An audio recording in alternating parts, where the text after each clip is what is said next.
ये स्टूडेंट्स को हेल्प करते हैं उनकी स्किल सेट बढ़ाने के लिए, उनका टेक्निकल एक्सपर्टीज बढ़ाने के लिए, और तो और ये 100% प्लेसमेंट की गारंटी भी देते हैं। अब हमसे डिजिटल मार्केटिंग सीखकर डिजिटल रचयिता बन चुके हैं। आइए जानते हैं इनकी कहानी। स्वागत कीजिए बीटी अगाशे साहब का। आपका स्वागत है आज के इंटरव्यू में। भी इसमें उपस्थित साथी है उन सबको भी मेरा प्रणाम। Thank you so much Agashe साहब। आप डिजिटल रचयिता बन चुके हैं। How does that feel? कैसा अनुभव है? सर बहुत अच्छा लगा। तो आज हम आपकी कहानी जानने आए हैं। हम जानना चाहते हैं कि आप कहां से हैं, क्या करते थे, और ये डिजिटल मार्केटिंग तक कैसे पहुंचे। थोड़ा अपने बारे में बताइए बीटी अगाशे साहब। सर मेरा नाम बीटी अगाशे है। मैं रायपुर छत्तीसगढ़ को बिलोंग करता हूं और मैं शुरू से ही इलेक्ट्रॉनिक्स एंड टेलीकम्युनिकेशन और इलेक्ट्रिकल ये विषय से मैं शुरू से काम करते आ रहा हूँ। मैंने अपने लाइफ की जो स्टार्टिंग लाइफ मैंने देश सेवा से स्टार्ट की।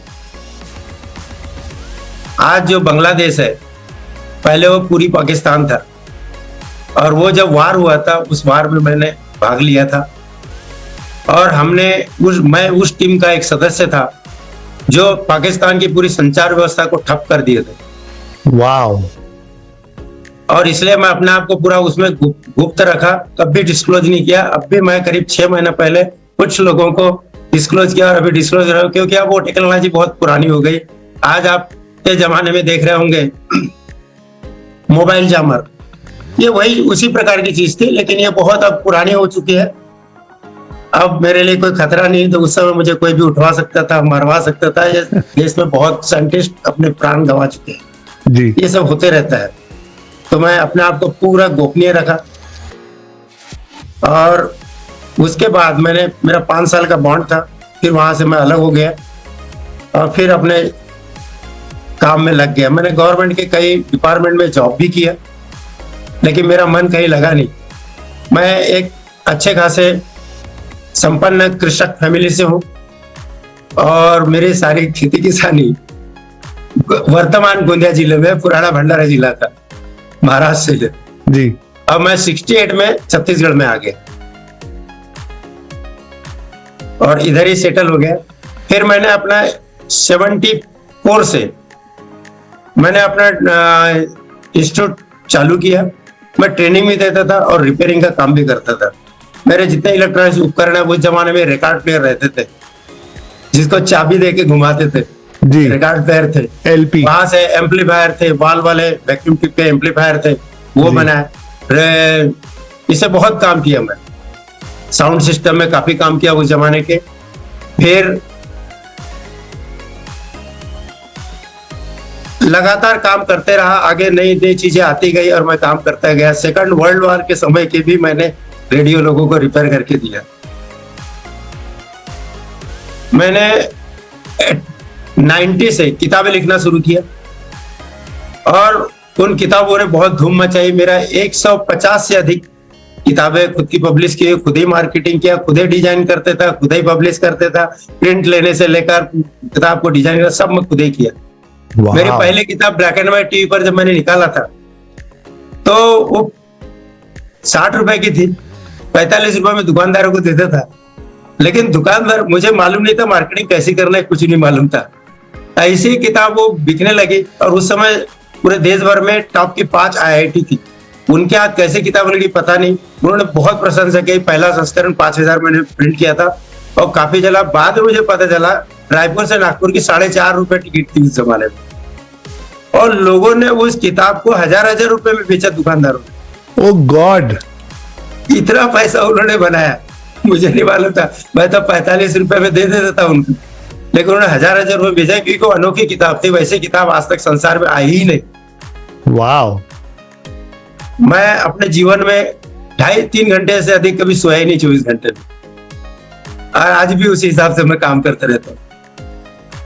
उसके बाद मैंने जब मेरे सन 2000 तक मेरे मोबाइल फोन रिपेयरिंग पर 11 किताबें पब्लिश हो चुकी थी। मेरा पहला वॉल्यूम 300 रुपए का था मोबाइल फोन रिपेयरिंग पर, और उस किताब को 50% डिस्काउंट में दुकानदारों को देता था। मुंबई के कुछ दुकानदारों ने कल्चर बुक डिपो था और एक रेडियो कॉर्नर के नाम से था, ये दो दुकानदारों ने उस किताब को 1-1 लाख रुपए में बेचे। इतना पैसा कमाया उन्होंने। 1 लाख रुपए में बेची किताब? हाँ जी, 300 रुपए की किताब थी, उनको 50% डिस्काउंट में देता था डीलर कमीशन। और उसके बाद उन्होंने इतना पैसा कमाया, उसको कई टुकड़ों में बांट के एक किताब बेचे। एक प्रोग्रामर होता है, आपकी भी फैक्ट्री है जी, तो आप उसे इलेक्ट्रॉनिक समझ रहे होंगे जी, तो उसमें ये प्रोग्रामर होता है, चिप्स का प्रोग्रामिंग की जाती है जी। वो प्रोग्रामर मार्केट में जब खरीदेंगे तो वो उस जमाने में भी 5,000 से लेकर 5 लाख रुपए तक के थे। मैंने उस प्रोग्रामर को उसमें किताब में छापा था, मात्र 15 रुपए में बनाने का तरीका डाला। अब उसी में पूरा मोबाइल की चिप निकाल के उसको रिपेयरिंग करते थे, तो उसकी प्रोग्रामिंग करनी पड़ती थी। उसका जो सॉफ्टवेयर रहता है उसको फिर उसमें डाल के फिर से अपलोड करते थे, तो मोबाइल जिंदा हो जाता है। आज क्या करते हैं, सब डाटा केबल सिस्टम आ गए, बहुत सारे अलग अलग मोबाइल के लिए डाटा बनाना के तरीके थे, वो बनाना मैंने उसमें डाला। बहुत नई नई चीजें में डाला, इनोवेशन करते रहते थे, R&D करते ही रहते थे। जब टीवी का जमाना था, संसार भर में 3 प्रकार के टेलीविजन ट्रांसमिशन सिस्टम है, मेरे को तीनों का ज्ञान था। और संसार भर में जितने भी black and white colour TV होंगे, सबके सर्किट मुझे कंठस्थ है। मैं पूरा अंदर का एक एक चिप्स का अंदर क्या क्या लगे, कौन से पिन पर क्या आएगा, कितना वोल्टेज आएगा, ये बता सकता था। और सारे में ब्लैक बोर्ड पूरा धड़ाधड़ डायग्राम बना देते था। मैंने कभी किताब लेके कभी अपने जीवन में पढ़ाया नहीं। तो इस प्रकार से मैं काम करते रहा। मैं 2005 तक ये इंस्टीट्यूट चलाते रहा। 1993 में मैंने ITI में कदम रखा। ये मेरे प्राइवेट कोर्सेस थे, अब पूरे एशिया से लोग मेरे पास सीखने आते थे और मैं सिखाते थे। फिर 93 से मैंने इंडस्ट्रियल ट्रेनिंग इंस्टीट्यूट को डाला और उसमें गवर्नमेंट ऑफ इंडिया से एफिलिएशन लेकर उसमें काम शुरू किया। उसमें बहुत हैवी इन्वेस्टमेंट होता है और वो चलते रहा, लेकिन गवर्नमेंट के एफिलिएशन में झंझटें बहुत है। आज अगर कटु सत्य यह है कि जितना एजुकेशन सेक्टर है, क्योंकि स्कूल भी खोलेंगे तो शासन से मान्यता लेनी पड़ेगी, डेंटल कॉलेज खोलेंगे, मेडिकल कॉलेज खोलेंगे या ITI, पॉलिटेक्निक, इंजीनियरिंग कॉलेज, ये सभी में एफिलिएशन लेना पड़ता है। और ये एक्चुअल में सरकारी अधिकारी कर्मचारियों का चारागाह बन के रह गया है मेरे देश में। क्योंकि जो फीस स्ट्रक्चर आती है उसे जो आगे बढ़ाना है वो बढ़ा नहीं पाते हैं, सारा ये लोग लूट ली जाते हैं। क्योंकि जो फीस आता है संस्थान को, वो तो हम रसीद देते हैं, 1 नंबर में काम करते हैं। मेरा कई बार इनकम टैक्स, मैं पूरा सब कुछ 1 नंबर में काम करता हूँ। तो कमिश्नर एक बार मेरे यहाँ पूरा चेक किए, वो सर पकड़ के बैठ गया, बोले मैं अपने जीवन में पहला आप दिख रहे हो, ये इतने ईमानदारी से चलाते हो। मैंने आज तक कभी भी मेरे ITI से या मेरे परिवार के सदस्य ने एक चॉकलेट या पिपरमिंट भी उसमें से नहीं खाया। पूरा पैसा जो भी फीस आती है उसी में लगा के उसको बहुत एडवांस करता हूँ। आज मेरे ITI में मैंने इतनी फैसिलिटी डेवलप कर दी, आज पूरे हिंदुस्तान में किसी सेंट्रल गवर्नमेंट, स्टेट गवर्नमेंट किसी के पास में नहीं। मेरे पास 2 रोबोट है पढ़ाने के लिए। टेक्निकल एजुकेशन में पहला है पूरे देश में, किसी IIT में, किसी इंजीनियरिंग कॉलेज में कहीं नहीं है रोबोट पढ़ाने के लिए। और वो मेरे बदले में वो पढ़ा सकते हैं, क्योंकि मैंने देखा मेरी उम्र काफी हो गई, अब मैं ऑलराउंडर हूं, मैं सभी सब्जेक्ट पढ़ा सकता हूं। लेकिन आज वास्तविक में टेक्निकल एजुकेशन में सही प्रैक्टिकल नॉलेज देने वाले लोग है ही नहीं है इस देश में, बहुत शॉर्टेज है। मैं मोदी जी को भी कई पत्र लिख चुका हूं। यहाँ के चीफ सेक्रेटरी को मैंने चैलेंज किया कि आपके कम से कम छत्तीसगढ़ में जो गवर्नमेंट ITI है, 250 गवर्नमेंट ITI के करीब, उसमें 6000 से अधिक टीचिंग स्टाफ है। मैं परीक्षा लूंगा, आप 50 को पास करा लीजिए। ओपन चैलेंज किया। उन्होंने भी कहा कि जाओ इनके यहाँ सीखो, लेकिन कोई आता नहीं है, सबको मोटी मोटी तनख्वाह मिलती है, लाख रुपए से ऊपर चलते रहते हैं। अभी गवर्नमेंट ऑफ इंडिया ने क्या किया था, 2013 से लागू किया कि CTI पास टीचिंग स्टाफ रखना। जैसे स्कूलों में BEd DEd चाहिए, बिल्कुल BEd के बिना टीचिंग स्टाफ रहते थे, यहाँ पर भी ITI में टीचिंग स्टाफ के लिए CTI, और CTI गवर्नमेंट ऑफ इंडिया के वो एक प्रकार का BEd है। ITI पास करे, पॉली पास करे या इंजीनियरिंग पास करे, तीनों को अगर ITI में पढ़ाने के लिए टीचिंग में जाना है तो ये करना पड़ेगा। तो उसमें से भी आज हालात इतने खराब है, किसी को प्रैक्टिकल नहीं आता। वहां भी मैंने चैलेंज किया कि आपके देश भर में अरबों खरबों रुपया खर्च कर लो ये CTI पर, गवर्नमेंट ऑफ इंडिया के, इनमें आता नहीं कुछ भी प्रैक्टिकल, हमारे पास आता है प्रैक्टिकल रहता है, बहुत लिखा पढ़ी करते रहता हूँ।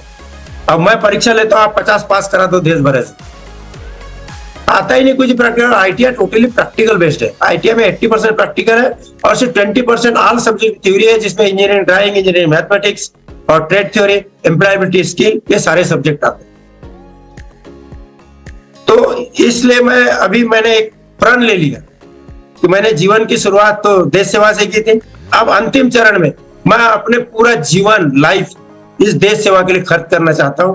मैंने 1 जनवरी 2023 से कसम खा लिया कि मैं इस मेरे महान भारत को वर्ल्ड का नंबर 1 स्किल हब बनाने के लिए देश भर में 15,000 से अधिक आईटीआई, उसमें लगातार मैं इनको ऊपर लाना चाहता हूं और उनको हेल्प करूंगा निस्वार्थ भाव से। कोई किसी से भेदभाव नहीं किया, प्राइवेट आईटीआई कि मेरा कॉम्पिटिटर है, ये गवर्नमेंट आईटीआई, कोई नहीं, सबको खुले दिल से मदद करके वास्तव में पूरे वर्ल्ड का स्किल अप बनाना चाहता हूं और इसी पर मैं काम कर रहा हूं। इसी के आसपास मैंने अपना पूरा ये आपसे सीखकर डिजिटल इकोसिस्टम डेवलप किया। इसी पर काम करूंगा जब तक जीवित रहूंगा। मुझे पैसे से कोई लेना देना नहीं, पैसा बहुत कमा लिया, क्या करूंगा पैसे का, क्योंकि उसको पैसे खाने वाला भी कोई नहीं। मैंने अपनी पूरी प्रॉपर्टी शासन को दे दी है, शासन को मैंने अपने विल में लिख दिया है, ये शासन को चली जाएगी और मेरे मरने के बाद मेरा शरीर भी किसी मेडिकल कॉलेज को दे दिया जाए, ताकि वो मेरे शरीर से भी कुछ लड़के सीख के तो निकले और डॉक्टर अच्छे बने। तो इस प्रकार से मैं काम कर रहा हूँ और दिन रात काम करते रहता हूँ। अभी भी मैं 8 घंटा डेली क्लास लेता हूँ। वाव। और उसके बाद ऑफिशियल काम बहुत रहते हैं। मैं तीन आईटीआई है मेरी, और 2017 से लेकर आज तक लगातार पूरे देश में मेरा आईटीआई टॉप रैंकिंग कर रहा है। ऑल इंडिया टॉपर 40 लाख बच्चे मेरे आईटीआई से निकल रहे हैं हर साल। स्टेनोग्राफर ट्रेड है जिसमें भूले भटके लोग पास होते हैं, 6,000-7,000 लड़के बैठते, कोई 1-2 साल में 2-4 लड़के पास होते। मेरे यहाँ 98% रिजल्ट रहता है और हर लड़का 98% से अधिक मार्क्स लेके पास हो रहा है। 90 से 98% मार्क्स लेके पास हो रहा है। कई लड़के मेरा 100% मार्क्स लेके पास है। और आज जितने लोग आईटीआई के बेस पर गवर्नमेंट जॉब में जा रहे हैं, उसमें 80% मेरे आईटीआई के लड़के सिलेक्ट, 20% में सारे प्राइवेट और गवर्नमेंट आईटीआई रहते। मैं लड़कों के पीछे पागलों की जैसे मेहनत करते रहता हूँ। एक जुनून है मुझे, मैं जुनून में काम करता हूँ। मैंने अभी ये आपका कोर्स सीखते सीखते मैं लेट इसलिए 4थी बैच में निकला। मैं निकलना चाहता था पहले बैच में। मेरी तकलीफें कहाँ पर है आपको बतला रहा हूँ। मैंने 8088 से काम किया। मेरे पास आज भी 8088 है, पहला लिया था 93 में, वही चलते था। फिर 286 है, 386 है, 486 है, फिर पेंटियम 1, 2, 3, 4। अब उसके बाद तो अब तो बहुत टेक्नोलॉजी एडवांस हो गई। मैंने विंडोज में 98 तक काम किया। उसके बाद में मेरा बेटा सब काम कर रहा था, मैंने छोड़ दिया। मेरा बेटा भी इंजीनियरिंग के 7 ब्रांच का एक्सपर्ट है और यहाँ के जितने इंजीनियरिंग कॉलेज है उसका कोई ना कोई लेक्चरर, प्रोफेसर, एचओडी ऐसा नहीं है जो उनको सिखाया नहीं होगा उन्होंने। और साफ बोलते था, मेरे किसी भी सब्जेक्ट में, किसी भी पैराग्राफ में, किसी लाइन में एक वर्ड भी अगर गलत मैंने पढ़ाया और सिद्ध कर दो, आपने जो मुझे फीस दिया डबल वापस कर दो। इस चैलेंज के साथ पढ़ाते थे। लेकिन उसके साथ में 2012 में एक हादसा हो गया, उसको कार्डियक अरेस्ट आया। 40 मिनट उसका हार्ट बंद रहा। पहले तो डॉक्टर ने बोल देते इसको वापस ले जाओ, ही इज नो मोर।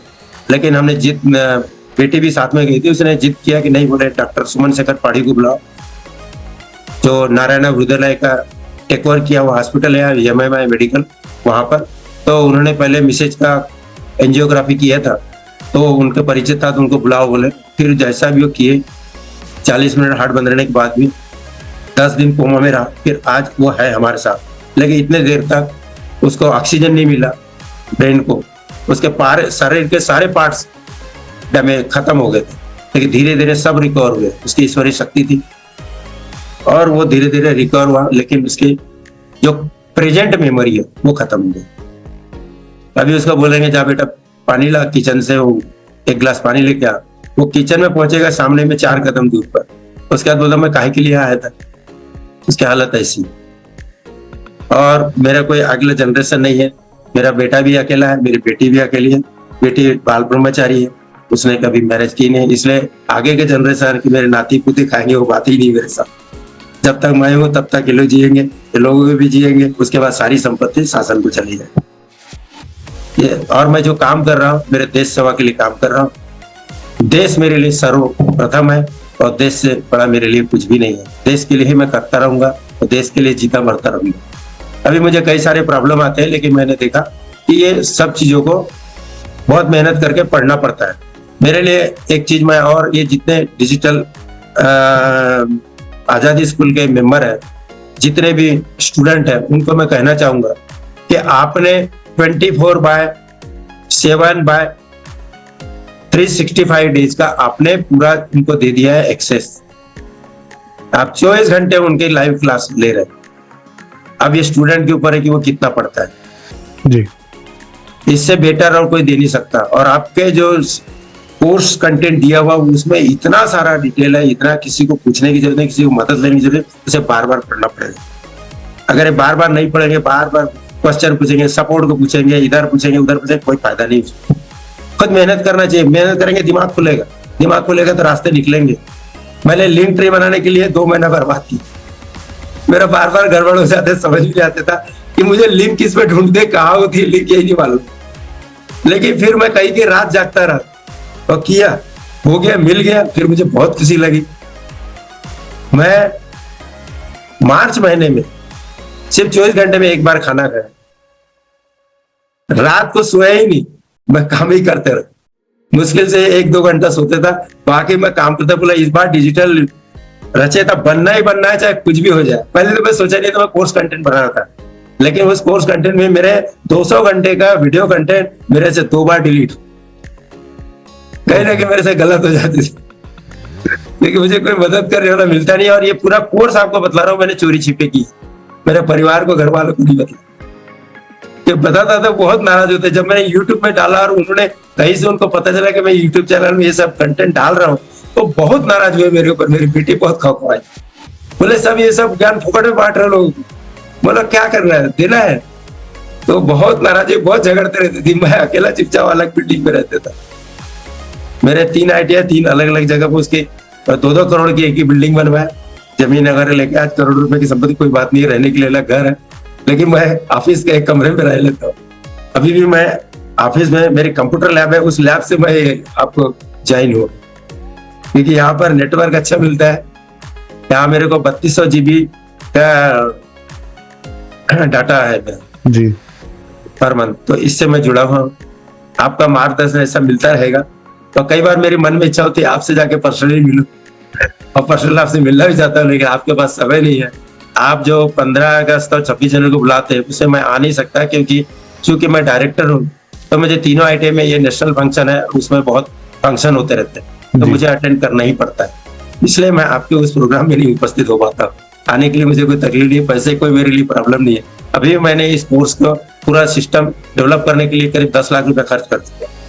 सबके साथ लाइसेंस सॉफ्टवेयर लिया मैंने। मेरा ई-कॉमर्स पोर्टल मैंने 2019 में बना लिया था, लेकिन जस्ट उसके बाद में लॉकडाउन हुआ, वहां से तहस नहस हुआ। मैंने जापान से बात कर लिया था, मैं रोबोट बनाने के लिए, सीखने के लिए मैं जापान जाने वाला था। बात हो गई थी, सब हो गई, कोरोना आया, सब कुछ चौपट हो गया।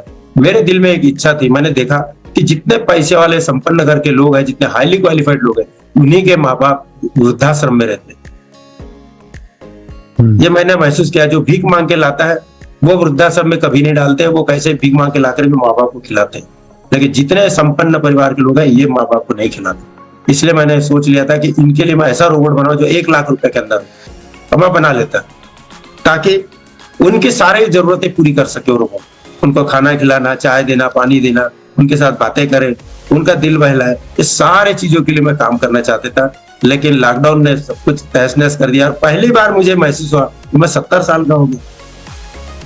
तब मुझे लगा, अरे मैंने 70 साल जी लिया, अब जी के क्या करूंगा, बहुत जी लिया, ये भगवान मुझे उठा ले। मेरे मन में ये भाव आ गए। वहां से लॉकडाउन के बाद फिर धीरे धीरे मैंने देखा कि मेरे जो आईटीआई में मेरा इतना ज्यादा चलते था, उसके बाजू में आईटीआई, वहां एडमिशन लेते थे। मेरे यहाँ पर साल भर पहले एडवांस बुकिंग रहती थी, लेकिन लॉकडाउन के बाद में पूरा तहस नहस हो गया। अभी सीटें खाली जाती हैं। तो मैंने एक डिजिटल मार्केटिंग वाले से कांटेक्ट किया कि चलो सोशल मीडिया में भी कुछ उनसे दिया जाएगा। मैं अखबार में देता था, लेकिन सोशल मीडिया में किया, लेकिन उसने मेरे को चीट किया, कुछ भी हासिल नहीं मिला। तब एक बार मैं आपका प्रोग्राम देखते देखते ऐसे फेसबुक में आपका देख लिया था, तो मैंने सीधा उसे क्लिक कर दिया और आपका वेबिनार ज्वाइन किया, उसके बाद में परचेस कर लिया आपका प्रोग्राम और फिर किया। आज मैं पूरा कंप्लीट कर लिया, समझ गया। आपने 22 कोर्स आपने सिखाया हमको, तो बहुत बड़ी बात है।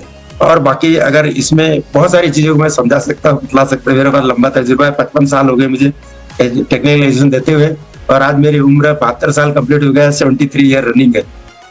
और अब भी मैं 12 से 16 घंटे काम तो आराम से कर ही लेता हूँ। और मुझे अगर इसमें सहयोग मिला तो मैं कई रात भी जाग के काम कर सकता, मुझे कोई फर्क नहीं पड़ता रेस से। ये आप जो कहते हैं ना मन का खेला है, वाकई हकीकत है। आज स्ट्रेंजर सीक्रेट जिसको सुनने के लिए बोलते हैं, जरूर सुनना चाहिए सबको। ये मैंने 74 में मैंने टीयरलेस कंपनी को ज्वाइन किया था जी। उसे मैंने टॉप पोजीशन हासिल किया। और मैं आज भी डेली जब मैं प्रे कराता हूँ तो प्रे में ये सारा मेरा कम से कम 10-15 मिनट का मोटिवेशनल स्पीच डेली रहता ही है, लड़कों को मोटिवेट करने का। और ये सारी चीजें जो थे मैं सिखाते रहता हूँ और ये सब कराते रहता हूँ।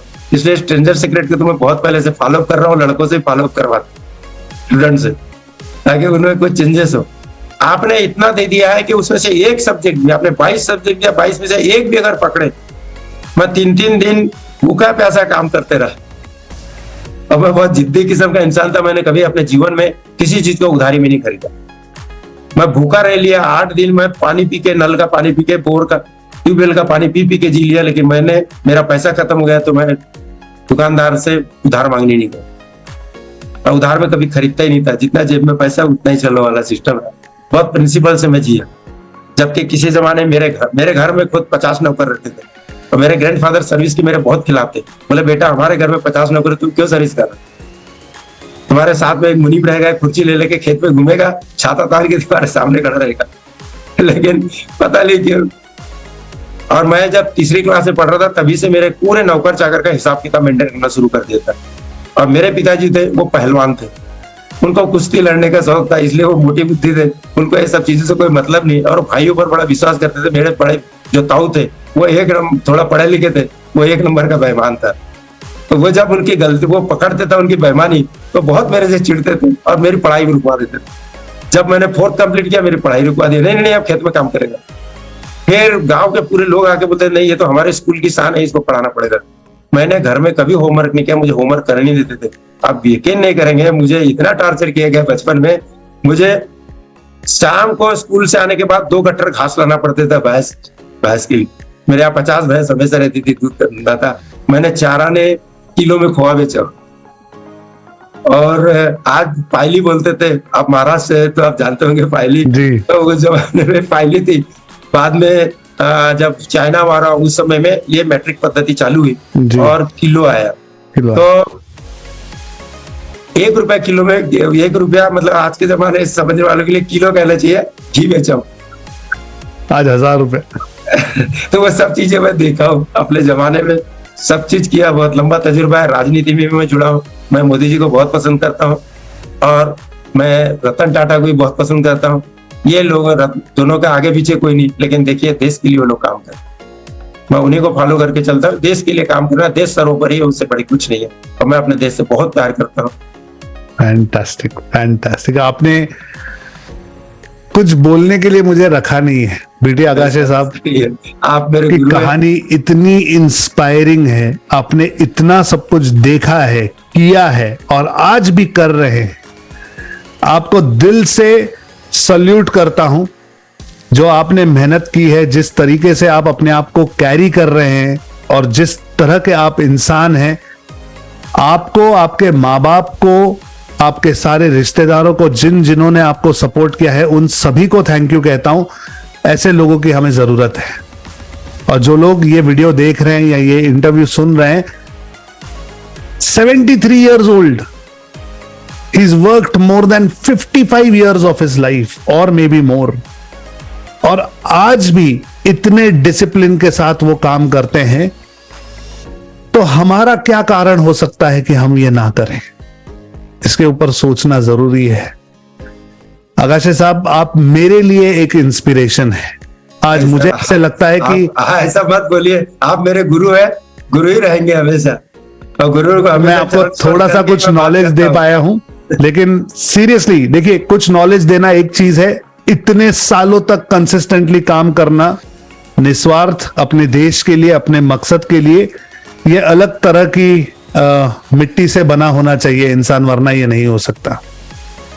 मैं आपको मेरा इंस्पिरेशन मानता हूं आगाशे साहब, और ये मेरा और डिजिटल आजादी का सौभाग्य है कि आपने हमें आपकी सेवा करने का कुछ मौका दिया है। आगे भी अगर आप कहीं पर भी किसी भी तरह की हमारी हेल्प चाहें तो प्लीज आदेश कीजिएगा।